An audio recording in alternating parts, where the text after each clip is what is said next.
Let's talk about the good old days.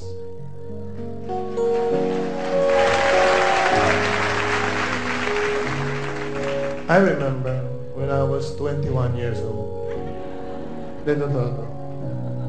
Ako yung naglalakad dyan sa may Jones Bridge. Hindi pa ako kilala nun. So, kasi sinasabi nila ako sa public service. Tumulong na ako ng mga panahon, nung araw pa. 21 years old ako, naglalakad ako sa may Jones Bridge. Pag-akit ko sa iba ko, may nakita akong babae, maganda siya. Maputi, maayos, mahaba buhok. Tapos parang magpapakamatay siya. Kaya ako naman sasabing parang magpapakamatay siya kasi may tali siya ritong maliit. Tapos may batong ganyang kalaki na nakatalo. Parang tatapo niya at saka sasabay sa niya. Pero na-feel ko na she was not very, very sure what she will do. So, nilapitan ko siya. Sabi ko, Miss, pasensya ka na. Kasi nakakita ko sa itsura mo, parang medyo may problema ka. Sino ka? Sabi. Si Rico ako, sabi ko. Isa lang concerned citizen na nakakita sa iyo. Gusto ko na magpakamatay, wag mo akong istorbohin. Ayoko na mabuhay. Ako, bakit? Pwede bang makialam?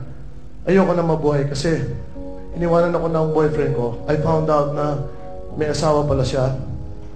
May anak na siya. Nakuha niya yung virginity ko. Kaya gusto ko na mamatay. Kaya ako, wag, please. Alam mo, mahirap yung gano'n. Bata ka pa. Yun, malapit na mamatay yun eh. Ikaw, bata ka pa. Marami pang mangyayari sa buhay mo. Alam mo, huwag kang magpatalo.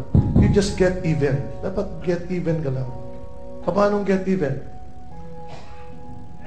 Magiganti ka na lang. Sabi niya, paano ako magiganti? Sabi ko, total, hindi mo na siya makikita. Magiganti ka na lang. Gusto mo ganito gawin natin? Baka makatulong ako sa iyo. Ang gawin mo ganito, mag-sex tayo. Nung una, parang negative ang dating niya. Pero sabi niya, isip niya siguro, total, walang kwenta lang buhay ko. Sige, makapagiganti lang. So, pumayag siya sa akin, likari ko. Sige, magiganti tayo. So, sumama siya sa akin. Bumaba kami sa may bandang Umping. Nakakita kami ng motel doon, pangalan, Hengwa. 30 pesos pagka walang electric fan, 35 pag meron. So, doon ako sa 30. Sa hindi yung 5 pesos. Anyway, sabi ko sa kanya, alam mo, miss, mas maganda kung maghihiganti tayo. Yung malinis tayo. So, ano gagawin natin? Sabi ko, mag-shower muna tayo. Nag-shower kami, common bathroom, shower kami. Tapos paglabas namin, meron na kaming robe, mga ganyan kami, parang tuwalya. Tapos magkaharap kaming ganyan. Tapos pagkatapos doon, sige, sabi niya, umpisahan na natin ang paghihiganti. Nagbukas kaming ganyan pareho. Tapos nagiganti kami, talagang todo higanti.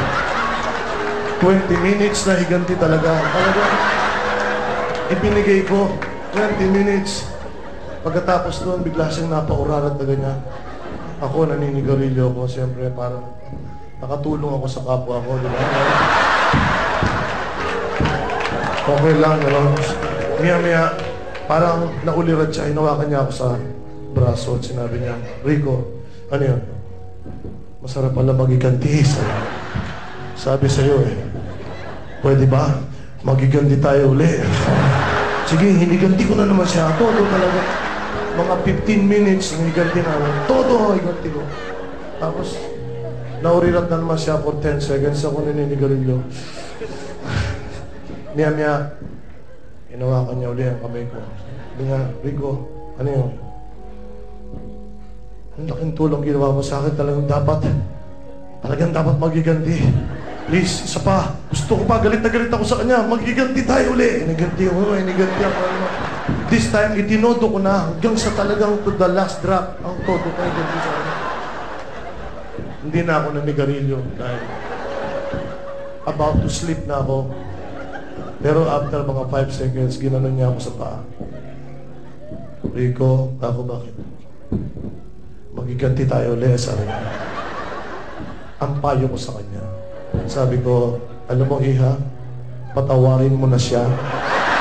Sige.